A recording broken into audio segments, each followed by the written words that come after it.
kuncine lawang suwarga la ilaha. Saya itu pemuja Allah yang serius. Sama ya pemuja Allah, tapi kan kadang kurang alim. Saya ini pemuja Allah serius. Saya itu kalau ngaji, ya ngaji biasa belajar, itu sering nangis seneng. Misalnya saya baca tadi, Miftahul Jannah la ilaha illallah, lung kunci kok dikasihkan. Kita ini masuk neraka gak pantas, enggak bawa kuncinya kok masuk gitu. Harusnya kita ini masuk surga, kita kan pegang kunci surga, gak pegang kunci neraka. Maka aneh kalau kamu masuk neraka itu aneh.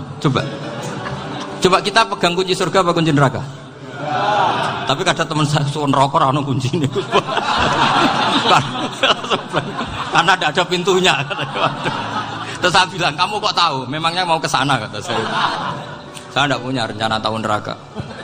Dan saya meskipun guyon itu serius. Bedanya orang alim sama ndak itu di situ. Kalau orang alim itu guyon itu masih benar, masih serius. Coba saya bacakan ayatnya. Ala inna auliya Allahi la khaufun alaihim wa lahum yahzanun. Terus lahumul busyra fil hayatid dunya fil akhirah. Artinya kalau mungkar nangkir dengan penampilan garang gitu, berarti ada ketakutan apa enggak? Ada. Padahal ciri utama walinya Allah tidak ada ketakutan. Makanya itu termasuk dalilnya Sayyid Muhammad. Tidak semua orang alami seperti itu, karena wali-wali itu la khaufun alaihim wa lahum yahzanun. Wah anak kiai mungkar nangkir cok tidur wedek. Iku rezeki ora kok pertanyaane tok nek konan santri piye. Lho isen wis kiai dihanjuti mungkar nakir. Malu gak kira-kira? Mesti plengane konan santri piye. Nak jawabannya gampang karena pernah ngajar tauhid. Makanya Sayyidina Ali ini cerita ini ada di kitab Nurul Dzalam. Sama lihat di kitab Nurul Dzalam karangannya Syekh Nawawi Banten. Itu Sayyidina Ali itu ya, andekan orang biasa mungkin ya agak-agak hasud, tapi ini wali gak boleh kamu katakan. Dia itu mangkal sama Umar. Orang kok setiap orang pernah dibentak. Apa dia berani bentak mungkar nakir? Penasaran dia. Bagaimana kerengnya Umar itu berlanjut enggak gitu kira-kira. Akhirnya minta, ya Allah saya minta kasyaf. Ya karena yang minta Sayyidina Ali karena mau wajah dituruti sama kasyaf. Dilihat Sayyidina Umar pas meninggal itu. Jadi hasud itu ya kadang penting asal baik. Loh betul bahasa Kanjeng Nabi kadang la hasada illa fisnaten. Itu Nabi bahasakan ya hasad. Gus Verson saja yang nafsirkan ghobtoh itu kan gaya-gayanan sebagai ulama. Aslinya Nabi ngendikannya itu la hasada illa fisnaten. Ulama yang ganti itu namanya ghobtoh. Wong Nabi sendiri nyebut hasad kok kamu tafsiri ghobtoh. Ya hasad ya hasad. Udah enggak usah ditawil-tawil pokoknya gitu. Kalau sama nggak percaya nggak apa-apa. Kok gitu aja kok repot. Karena sama nggak percaya kemungkinannya dua. Satu nggak ngerti. Dua sama-sama alim. Kan dari awal kalau sama-sama alim kan laisa li alimin ayuqallida aliman akhir. Kita nggak perlu saling mengikuti. Ngapain hasud? Biasa aja. Akhirnya Sayyidina Ali kasar. Pas Umar bangun, setelah mati kan bangun, setelah meninggal bangun. Mungkar nakir datang dengan perangai yang sangat garang. Itu digambarkan Sayyidina Ali, matanya itu kal kidril ghali. Kayak apa? Kendil yang apa? Menganga. Wah, seru. Sayyidina Ali senang, paling takut ini Umar. Senangnya bukan main, wah ini mesti takut Umar. Biasa. Ternyata enggak, Umar malah bangkit. Woi, mungkar nakir ya. Kamu tahu menghadapi siapa? Itu betul. Kamu itu menghadapi temannya ahabbal khalqi ilallah. Yang diandalkan temannya bukan dia.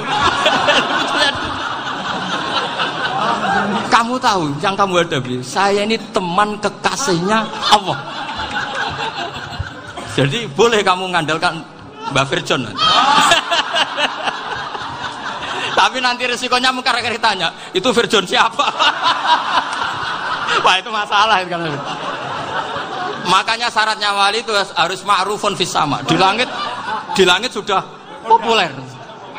Makanya dulu ada orang yang saking seninya Abdul Qadir ditanya apa saja jamnya Abdul Qadir Al-Jilani. Itu aman karena beliau populer. Makanya program kita harus populer dulu di langit. Oh, itu nanti kalau dicatut oleh santri-santri nggak apa-apa. Kalau nggak populer nanti dicatat itu siapa? Masalah ini.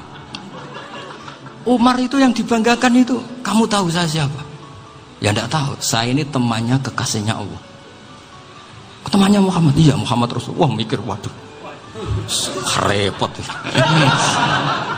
Loh di dunia aja gitu kan, temannya presiden, temannya panglima, apalagi ini temannya Sayyidul Awalin wal Akhirin. Di dunia aja bilang temannya presiden, menteri, orang sudah takut, apalagi ini temannya Sayyidul Awalin. Hanya mungkar nakir terus konfirmasi sama Allah, gimana ya Allah ini ngadepi.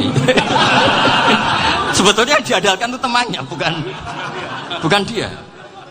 Wah, akhirnya sama Allah dibilang, ya bu, ya sama seorang seperti itu bu yang sopan. Terus semenjak itu mungkar nakir itu nggak selalu berpenampilan seperti itu, sangat.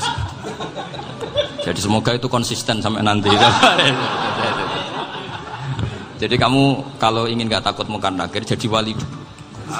Karena syaratnya tadi hanya wali sing la khaufun alaihim walahum yahzanun lahumul busyra fil hayatid dunya fil akhirah.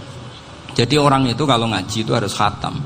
Jangan semuanya kena pertanyaan. Dan kalau semuanya kena pertanyaan nanti repot. Kalau Nabi Muhammad ditanya waman Nabi juga. Nabimu siapa? Lu kan terus jadi aneh. Jadi makanya ketika Sayyid Muhammad semua ulama lah, nggak ada am kecuali ditaksis. Kecuali sifatnya Allah. Misalnya bikulli syai'in alim ya benar-benar bikulli syai'in. Tapi kalau am semuanya pasti ada taksis. Meskipun dalam muhawarah muhadasah biasa. Misalnya contoh gampang, istri kamu baru seneng kamu, mas nak pengen apa-apa itu lapor aku, gak apa-apa mas, mesti aku seneng sama lapor. Iku dia aku pengen wayo. Wah langsung jadi apa wae.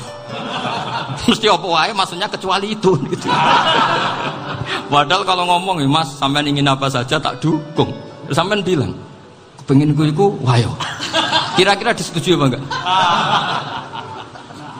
Sama seperti kita kalau punya teman akrab, wes nang omahku gak apa-apa, anggap aja omahmu dhewe. Terus mlebu-mlebu kamar.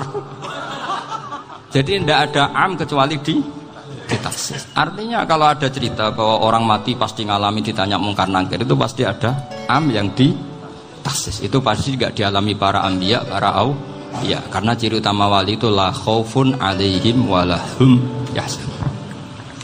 Kemudian saya yang mau cerita ya, supaya sampean bisa menghadapi dunia global ini, tak bawa tafsir Munir termasuk tadi. Ini saya baca ini karangannya Syekh Nawawi, karena tadi kata Mbah Firjon ngaji itu harus sama orang yang bersanad. Saya ini kalah sama beliau itu berkali-kali. Secara nasab saya harus manggil Mbah.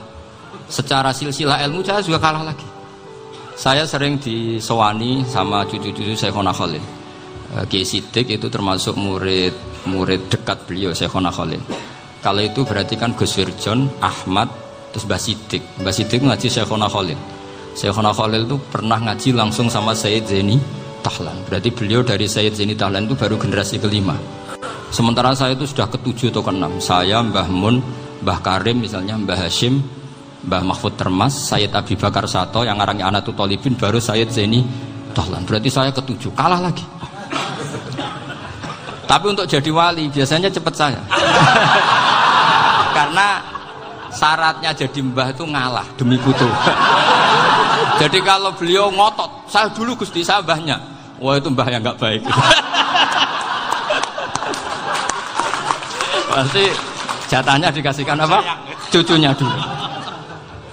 Makanya Abdul Muthalib itu orang yang dapat wangsit, tapi yang jadi nabi itu cucunya. Jadi dalil saya banyak. Sebenarnya Abdul Muthalib itu sudah sering dapat wangsit. Karena saya bahasakan wahyu, Nabi yang protes, enggak Nabi kok dapat wahyu. Tapi sebetulnya Abdul Muthalib itu masyhur. Kalimat-kalimatnya menunjukkan bahwa beliau itu sudah dapat wahyu kalau nanti cucunya itu jadi apa? Nabi. Makanya senangnya bukan main Abdul Muthalib sama Rasulullah. Putu seneng, mbah seneng putu. Jadi mungkin, jadi sampean enggak usah protes loh. Yang jadi wali kok cucunya. Betul. Dulu Mbah Hamid Pasuruan itu kalau Mbah Ahmad Siddiq ke sana, Mbah Hamid Pasuruan kalau manggil Mbah Ahmad Siddiq itu paman. Tapi pamannya minta ijazah ke ponaan. Apa ya gara-gara itu memang. Kalau itu masih berlaku, apa? Ngalah tadi. Kayaknya masih apa? Hawane masih. Karena melihat tren-tren langit masih gitu kayaknya masih. Masih itu. Ya. Tapi mbahnya tetap dapat jatah, tenang saja nanti. Tapi memang sebaiknya mbah itu legowo. Rasulullah Muhammad SAW itu terkenal min dzurriyyati Ibrahim. Tapi kata Rasulullah, ana dakwatu Ibrahim wa bisyaratu Isa. Aku nganti ngene iki barokah dongane Nabi siapa? Ibrahim. Jadi dongane Nabi Ibrahim nggih tiba teng putu. Jadi banyak bukti bahwa jatuhnya ke putu gitu. Tadi saya di kamar sama beliau berduaan. Nih Mbah sing dadi wali dhisik ndi? Aku wae Mbah. Cocokan tadi. Nah, kenapa saya akhir-akhir ini gulirkan daftar wali? Kenapa? Saya ini resah ya, orang sudah ingin dicintai pejabat, dicintai tetangga, dicintai teman.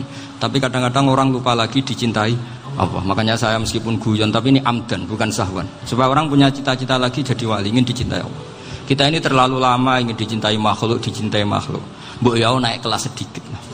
Ingin dicintai Allah Subhanahu wa Ta'ala. Meskipun saya guyon, tapi tadi guyon saya tuh lebih serius ketimbang serius Anda. Karena tak pikir. Saya tuh kalau pergi itu seneng ngebis, bukan karena saya tidak punya mobil, tapi saya sering mau butuh itu supaya gak diganggu. Karena saya tuh harus punya waktu sendiri. Kalau ngebis kan ketemu orang gak kenal, tapi sekarang ya gak susah, banyak yang kenal. Dan susahnya lagi gak minta ijazah, minta foto. Aduh. Repot tuh. Mau dibenci itu umatnya Rasulullah Shallallahu Alaihi Wasallam. Mau disetujui itu sanatnya mana? Kalau ketemu orang alim minta apa? Foto. Itu nggak ada sanatnya. Nggak tahu saya itu mazhab dari mana itu. Ya mazhab milenial yang jelas itu kan. Ini tak baca ya biar dapat. Karena ini kenangan saya sama Mbak Ahmad Siddiq. Saya masih ingat betul beliau ngisi hallnya Mbak Abdullah bin Umar, berarti abahnya Mbak Hamid. Karena mbah saya itu Fatimah binti Khalid bin Umar. Kalau Mbak Hamid itu Hamid bin Abdullah bin Umar.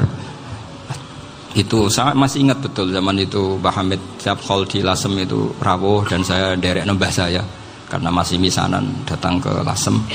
Itu beliau pas itu ngisi sama Mbah Mun. Mbah Mun masih muda, Ki Ahmad Siddiq sepuh senior.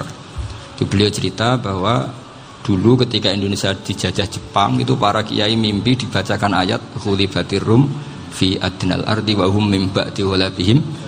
Terus ada kiai yang tanya, takwilannya gimana? Ya nanti Jepang pulang bukan karena kita yang mengalahkan, tapi Jepang ada yang mengalahkan sendiri, meskipun tidak kita. Kayak dulu Faris tidak dikalahkan Islam, tapi dikalahkan Romawi, tapi yang senang umat Islam. Wa yauma idzi yafrahul mu'min. Itu luar biasa ulama-ulama kita. Delalah kejadiannya Indonesia seperti itu. Yaitu kita tidak mengalahkan Jepang, tapi Jepang pulang sendiri karena dikalahkan apa? Sekutu. Ya ini saya baca. Ini tidak usah dicek bacanya benar apa enggak. Sudah aman apa? Aman. Karena kalau saya salah itu ya sengaja. Artinya ya sengaja saja. Ya biasa maksudnya. Saya kemarin